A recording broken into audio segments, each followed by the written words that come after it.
नमस्कार सभी दर्शकों का स्वागत है आज के इस लाइव में। आज बेहद महत्वपूर्ण विषय पर हम बातचीत करने जा रहे हैं। हमारे साथ जुड़ गए हैं एम्स के न्यूरोसर्जन प्रोफेसर दीपक गुप्ता। स्वागत है प्रोफेसर दीपक गुप्ता आपका इस थैंक यू। कार्यक्रम में।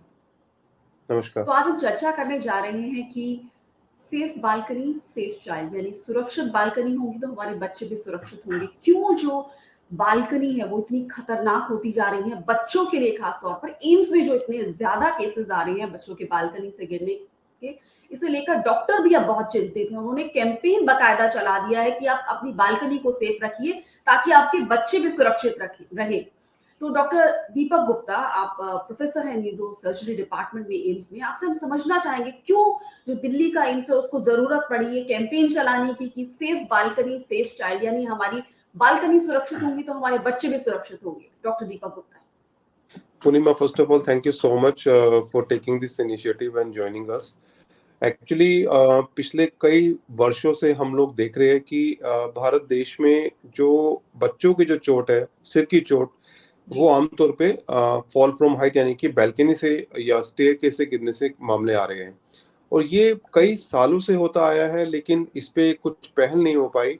हम एज न्यूरोसर्जन्स इस तरह के केसेस रेगुलर इंटरवल पे देखते हैं।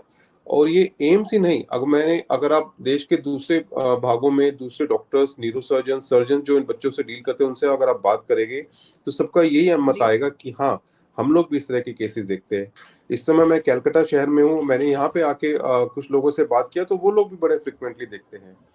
हमने पिछले 7 महीनों में प्रोस्पेक्टिवली कुछ बच्चों को स्टडी करा कि कितने केस हमारे पास आ रहे हैं। तो we had 74 cases of paediatric age group 0 to 16 years age group जो हमारे पास आए, और उसके अंदर we lost 20% of the children, यानी कि 20% बच्चों की मौत हो गई। और ये सारे ही बच्चे बैल्कनी से गिरे थे। इनफैक्ट हम लोगों ने एम्स में एक और पहल करी है कि पेरेंट्स से रिक्वेस्ट करते हैं कि जिस स्पॉट से बच्चा गिरा है वहाँ की हम तस्वीर उनसे मंगवाते हैं व्हाट्सएप पे, एंड वहाँ पे अगर कुछ करेक्टिव मेजर्स करने हैं, उनकी बैल्कनी बनवानी है, तो वो भी हम लोग बनवाने की कोशिश करते हैं, उनको हम राय देते हैं। तो इसकी बहुत ज़रूरत है हमारे देश के अंदर। और सेफ बैल्कनी सेफ चाइल्ड का मतलब ये है कि अगर आपको अपनी बैल्कनी को सेफ बनाना है, यानी कि उसको हिंदी में अगर आप उसको ट्रांसलेट करें तो सुरक्षित छज्जा सुरक्षित बच्चा। तो ये जिस तरह आप बता रहे हैं कि किस एज ग्रुप के ये बच्चे हैं, जो 12 साल से कम है ज्यादातर, और इसकी प्रतिशत बहुत ज्यादा है जिसमें हेड इंजरी के मामले सामने आ रहे हैं।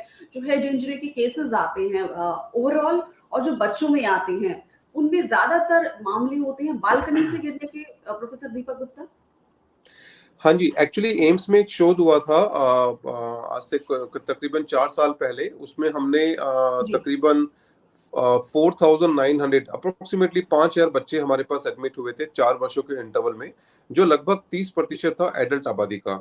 एंड उसके अंदर में भी ये पाया गया था कि अप्रोक्सीमेटली 59%, यानी कि 59% जो केसेस हमारे पास थे वो बच्चे थे जो फॉल फ्रॉम हाइट थे।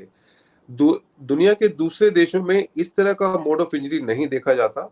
ये सिर्फ भारत देश में है जो फॉल फ्रॉम हाइट के मामले इतने ज्यादा आते हैं, पूरे देश में हर जगह। और उसका सबसे इम्पोर्टेंट कारण को हमने ढूंढने की कोशिश करी। जब पेरेंट्स से बात किया कि अब तस्वीरें भिजवाइए क्या हुआ, तब ये बड़े चौंकाने वाले हमारे पास सामने आंकड़े आए कि आमतौर पे जो होता है कि पेरेंट्स अपने बच्चों को बैल्कनी में खेलने के लिए देते हैं। तो बैल्कनी कई जगह बनी हुई नहीं थी, कई जगह बैल्कनी के बीच में गैप बहुत ज्यादा थे।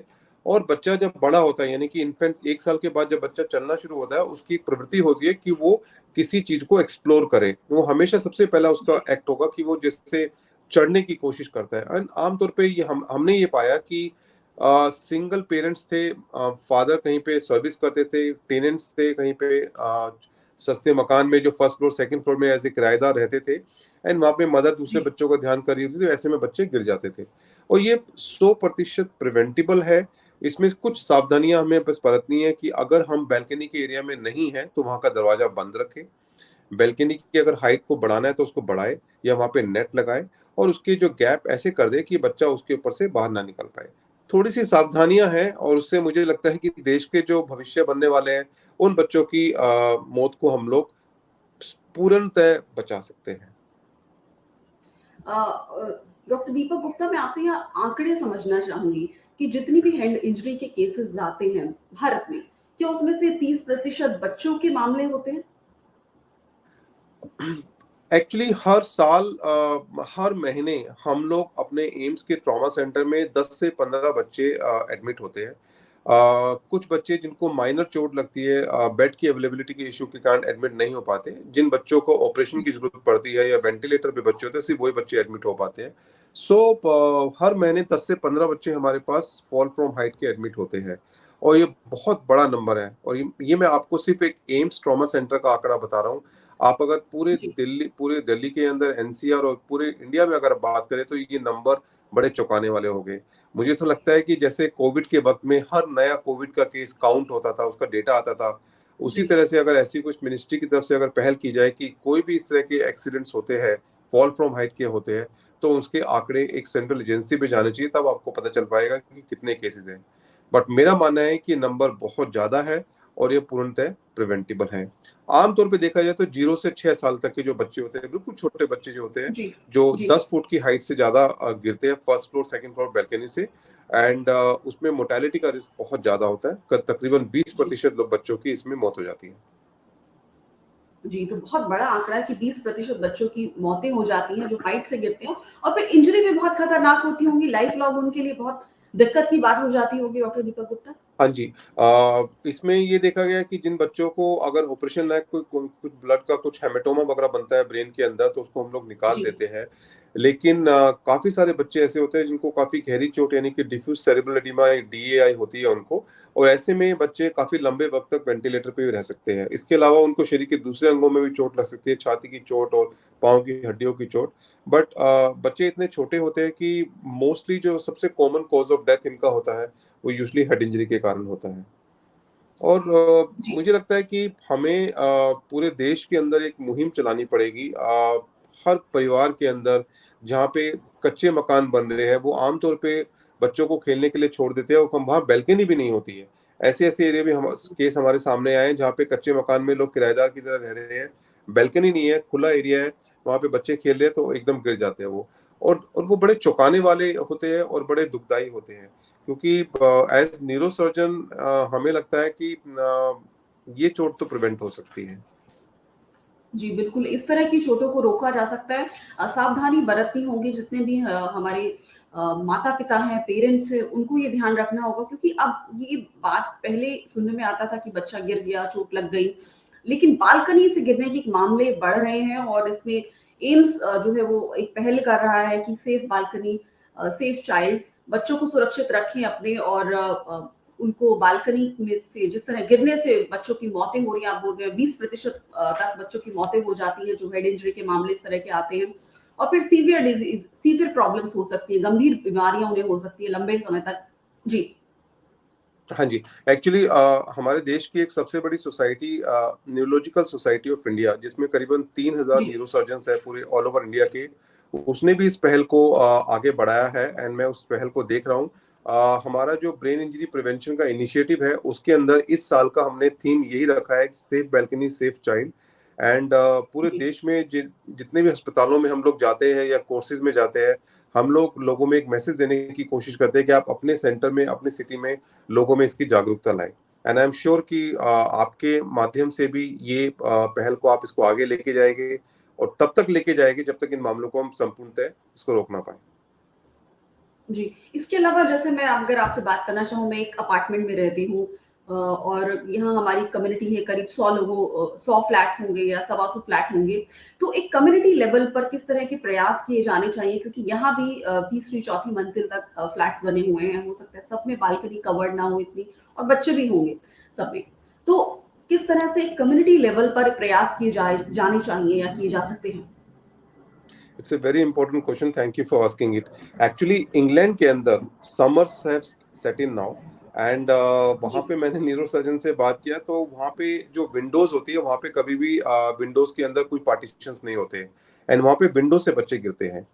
जहां तक कि आपका सवाल है first floor second floor third floor, बहुत ही बेसिक सावधानियां आपको उसमें बरतनी है। सबसे पहला एक ये है कि balcony should not be used as a playing area. मतलब बैल्कनी में खेलने का एरिया नहीं होना चाहिए किसी भी एंगल से, number one. Number two, balcony में आपको कुछ चेयर्स या कुछ ऐसी चीजें नहीं रखनी। अगर आपके घर में छोटे बच्चे हैं जो अभी चलना सीख रहे हैं, 2 साल 3 साल 4 साल की उम्र के अगर बच्चे हैं, तो वो उसमें अगर आप कोई भी चीज वहां पे रखोगे, कोई चेयर रखोगे या कोई गरीब परिवारों में कुछ चारपाई वगैरह वो रखते हैं, तो नेचुरली बच्चे का पहला इंस्टिंक्ट होगा वो उस पर चढ़ेगा एंड वो एक्सप्लोर करने की जी कोशिश करेगा and then naturally he will follow over, topple over. जी थर्डली, जो बैल्कनी की जो हाइट है बच्चे की हाइट से तकरीबन 2 गुना ज्यादा होनी चाहिए। और जो बैल्कनी के पार्टीशंस है वो पार्टीशंस ऐसे होने चाहिए कि उसमें बच्चा उसके बीच में से ना निकल पाए। लास्टली, जी बैल्कनी आपका जो मेन रूम से बैल्कनी का जो डोर है वो हमेशा आप उसको बंद रखिएगा जब आप पर्सनली प्रेजेंट नहीं हो। अगर आप माँ बाप बैठे हुए हैं, उनके सामने बच्चा का बैल्कनी काफी चौड़ी है, खेल रहा है, that's not a problem at all. But when you are not there, उस समय अनसुपरवाइज कंडीशन में बच्चा अकेला ना रहे, वो बेस्ट है। और सबसे अच्छा उसका निदान यही है कि बैल्कनी का दरवाजा बंद होना चाहिए and don't keep anything in the balcony at all. जी, तो बालकनी का आई होप आई एम दरवाज़ा क्लियर। बंद होना चाहिए। बिल्कुल, बालकनी में बच्चों को का प्लेइंग एरिया नहीं होना चाहिए। बालकनी की जो हाइट है, ग्रिल की जो हाइट है, वो दोगुनी होनी चाहिए बच्चे की हाइट से। कई पहलू आपने बताया कि जो बालकनी के बीच में ग्रिल्स है, उनके बीच में गैप बहुत कम होना चाहिए। ताकि बच्चे के गिरने की जो संभावना है, पॉसिबिलिटी है, आशंका है, उसे बिल्कुल कम किया जा सके।